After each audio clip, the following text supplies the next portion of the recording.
அசாம் மாநிலம் கவுஹாத்தியில் உள்ள சர்வதேச விமான நிலையத்தின் வெளிப்புற கூரை திடீரென இடிந்து விழுந்தது. முதலில் அந்த காட்சிகளை பார்க்கலாம்.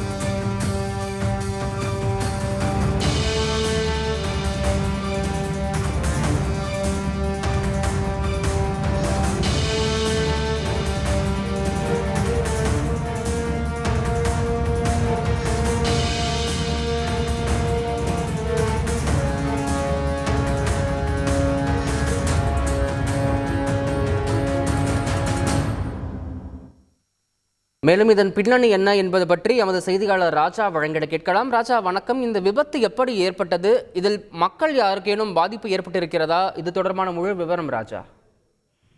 வணக்கம். வடகிழக்கு மாநிலங்களில் சில நாட்களாகவே கனமழை பெய்து வருகிறது. குறிப்பாக அஸ்ஸாம் மாநிலம் கவுஹாத்தியில் உள்ள சர்வதேச விமான நிலையத்தில் அங்கே புயல் மற்றும் கனமழை காரணமாக விமான நிலையத்தின் வெளிப்புற கூரையின் ஒரு பகுதி இடிந்து விழுந்திருக்கிறது.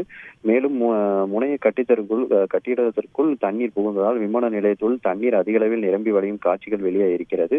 டெர்மினல் கட்டிடத்திற்கு வெளியே நீர் மற்றும் காற்றின் அழுத்தம் காரணமாக முன்புறம் பகுதியில் உள்ள கூரையின் ஒரு சிறிய பகுதி இடிந்து விழுந்ததாகவும், ஆனால் இதனால் காயங்கள் மற்றும் உயிர் சேதங்கள் எதுவும் ஏற்படவில்லை என விமான அதிகாரிகள் தெரிவித்திருக்கிறார்கள்.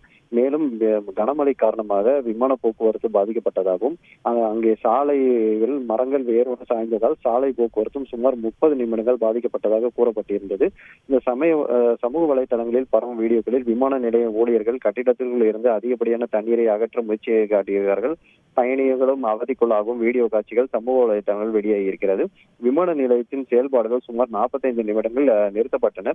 இதனால் மேலும் 6 விமானங்கள் மோசமான வானிலை காரணமாக அகர்தலா மற்றும் கொல்கத்தாவுக்கு திருப்பி விடப்பட்டன. பிறகு இயல்பு நிலைக்கு செயல்பாடுகள் தொடங்கியுடனே திருப்பி விடப்பட்ட 6 விமானங்களும் கவுஹாத்தி அடைந்ததாக அதிகாரிகள் தரப்பில் தெரிவிக்கப்பட்டுள்ளது. தகவல்களுக்கு நன்றி ராஜா. செய்திகளை உடனுக்குடன் தெரிந்து கொள்ள உடனே சப்ஸ்கிரைப் பண்ணுங்க.